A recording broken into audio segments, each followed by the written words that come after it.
When people start investing, most of the time, the one single reason that really moves them to start is that they want to achieve financial independence. In other words, they want to get to that point where they can stop working and have their investment portfolio produce enough income every year that it covers all their expenses. If you watch the movie The Gambler, this is what John Goodman calls the fuck you money. You put the rest into the system at 3 to 5% to pay your taxes, and that's your base, get me? That's your fortress of fucking solitude. That puts you for the rest of your life at a level of fuck you. What I noticed though is that even though the goal is clear, most investors get lost in complicated details, believing it's going to make a difference, and they forget that the most important factor to retire as quickly as possible is just one. So, in today's video, we're going to focus on this factor, and I'm going to show you how making investing complicated and focusing on every detail and decision is actually not going to help you much, while there is one single factor that, if you start focusing on it, is going to give you total control over how fast you'll reach financial independence and retire. My name is Rick,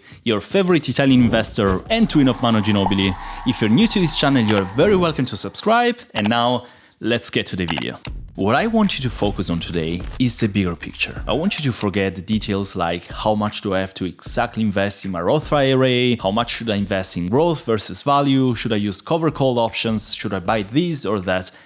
Forget about all of that, and let's try today to see the bigger picture. This video is inspired by a video of a great YouTuber called James Shack, whose channel you absolutely need to check out, which in turn was inspired by an old post by Mr. Money Mustache, a financial independence blogger in the US that probably most of you know and is one of the most known financial bloggers around. Now, this is one of his most popular posts, and at the beginning it talks about how people tend to become overwhelmed with investing because there is way too much information around and you get stuck with the feeling that you have to make every investment perfectly because otherwise you're not going to achieve your goals. Now, what Mr. Money Mustache says, and it's something that I always say in my channel, is that the time you need to achieve financial independence boils down to one single factor: your savings rate as a percentage of your take-home pay. So how much you can save every month divided by your total take-home pay. And before thinking that this is going to be the usual video about the importance of saving, give me a bit of trust, because today I'm going to show you a relationship between savings and total income that I bet is going to be really surprising for you. Now let's start from the basics, taking the two extremes into account. If you're spending 100% or more of your income, you will never be able to retire unless someone else is doing the savings for you, like wealthy parents, social security, or pension funds. So your working time horizon is going to be infinite. If you're spending instead 0% of your income, because for some reason you live for free and you can maintain this after retirement, you can retire right now. So your working time horizon would be 0. But in between these extremes, the result is not a straight line, but instead an exponential graph like this. The number of years that you need to retire is going to decrease exponentially with the increase in savings rate, because as soon as you start saving and investing your money, this saved money starts earning money all by itself. Then the earnings on those earnings start earning their own money. So it becomes an exponential snowball of income. This is where interesting things start to happen, and even small changes can make huge differences over time. Alright, so what you're looking at here is a graph that shows you how long it takes to reach financial independence depending on your savings rate. On the x-axis, we've got your savings rate, from 0% to 100%. And on the y-axis, we see how many years it would take you to become financially independent. Basically, the point where you no longer have to work for money. If you are somehow managing to save 99% of your income, it will take you just a few months to be financially free. But on the flip side, if you're only saving 1%, well, you're in for a lifelong journey. But here's where it gets really interesting. This section right here, between 2% and 20%, is where most people actually are. For example, the average household savings rate is around 2% in the UK, 6% in the US, and about 12% in Germany. So we're going to zoom in on this range. Now, before we dive deeper, I know that most of you are probably wondering what assumptions are behind this graph. Well, that's a fair question. There are two main assumptions. First, the rate of return. We are assuming a 5% annual return after inflation. So if inflation averages around 3% per year, that would imply an 8% gross return from the market, roughly in line with long-term stock market averages worldwide. And you might be thinking, well, what if I can get 12%? Or what if I only get 5% total before inflation? Well, don't worry, I'll break it down later and I'll show you that changes in your investment return matter a lot less than your savings rate when it comes to speeding up your path to financial independence. Second assumption, we are defining financial independence as having 25 times your annual expenses saved up. That number comes from the well-known 4% rule, and I'll explain later what this is and why it matters so much later in this video. Now, if we manage to achieve a savings rate of 5%, regardless of how much income we have, it would take us roughly 66 years. By increasing the savings rate by only 5%, you shave off 15 years of work. By adding another 5%, you save yourself from additional 9 years of work. Up to 20% savings rate, you're down to 36 years. If those numbers discourage you, well, consider that this is a standard calculation and doesn't consider, for example, that you might have other sources of income in retirement, like a pension, inheritances, or that you're going to have lower expenses later because your house will be paid off and your kids will be grown up. All these factors usually make retirement easier than what you can expect now if you're in your 30s, 40s, or 50s. But what I want you to focus on and see is that small differences in savings rate are going to have a huge difference in the time you need to retire. And now I'm going to show you why working on your savings rate is going to be more effective than increasing your income and more effective than chasing higher total returns. So let's say that you want to find, for example, another $200 a month to invest. You'd have two ways: earning more or saving more. The interesting thing is that doing one or the other doesn't give you the same result. In fact, investing $200 more because you save $200 more is twice as powerful as if you did it by earning more. And this is because not only do you have more money to invest every month, but you also reduce your lifestyle expenses, which is going to reduce the portfolio amount that you need to achieve to retire. Of course, your expenses are going to change in the future, but generally speaking, reducing your lifestyle now is going to help you keep it lower also in the future. And we must admit that your spending is usually something you have more control over compared to your income. On the other hand,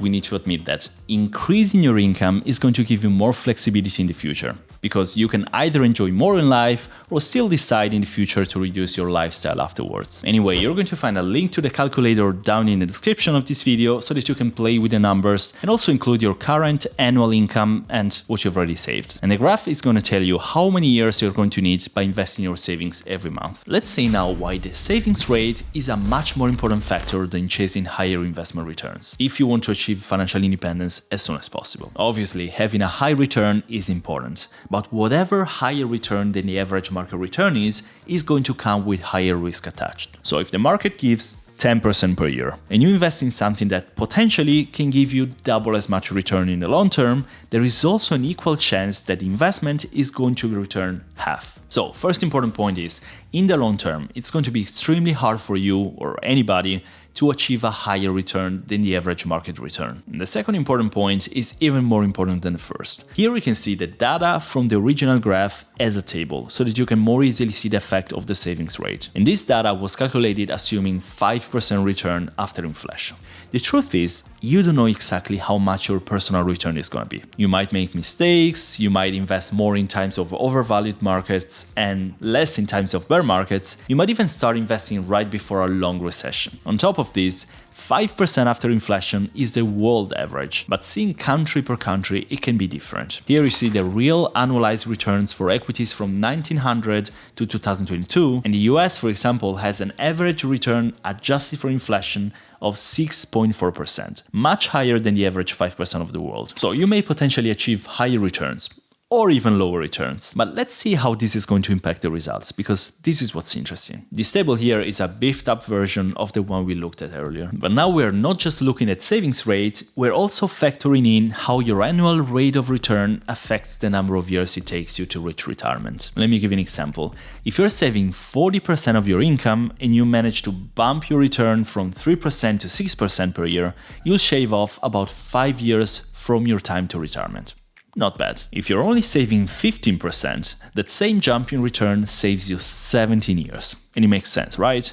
When you're saving less, you're investing over a longer period. So compounding has way more time to work its magic. But here is where it gets really interesting. The closer you get to retirement, the more you're going to be able to increase your savings rate. If you're saving, for example, 50% and you go from a 3% return to a 6% return, you only retire about 3.5 years earlier. That's it. At that point, your savings rate is doing most of the heavy lifting, not the market. So instead of taking on more risk to try and chase higher returns, just increasing your savings rate by 5% could have pretty much the same effect. Sometimes, the safer path is just saving more. So obviously, getting the best investment return based on the risk you're ready to tolerate is important. But assuming that you set up a low-cost, diversified, passive portfolio, from that point, your investment returns are almost out of your control. Yes, you can get lucky or spend countless hours learning how to find the best companies to achieve 12-15% per year, but we all know that over 95% of hedge fund managers over the long term fail to perform better than the market. So ask yourself if it's worth the risk. When you also consider that not only you're going to have much higher risk, but it's also not going to change much the time you need to achieve financial independence, you see that focusing on what you can actually control, like your savings rate, is a much better choice. Lastly, I want to talk a little about the 4% rule and why we and also Mr. Money Mustache in his blog chose this method to calculate the years that you need to retire. The idea behind this method is that you can retire when your portfolio reaches 25 times your annual spending. So if you spend $40,000 per year, you can retire with $1 million, which is $40,000 times 25. And you're going to be able to withdraw 4% every year, which is $40,000, without ever running out of money. The 4% rule is based on a study that looked at nearly 90 years of US stock market data to figure out what kind of retirement withdrawals would have been safe, even in the worst market conditions. And the conclusion was pretty reassuring. If you withdraw 4% of your portfolio in your first year of retirement and then adjust that amount for inflation each year, you historically wouldn't run out of money over a 30 years retirement. Now, considering an average return of the stock market of 10% per year,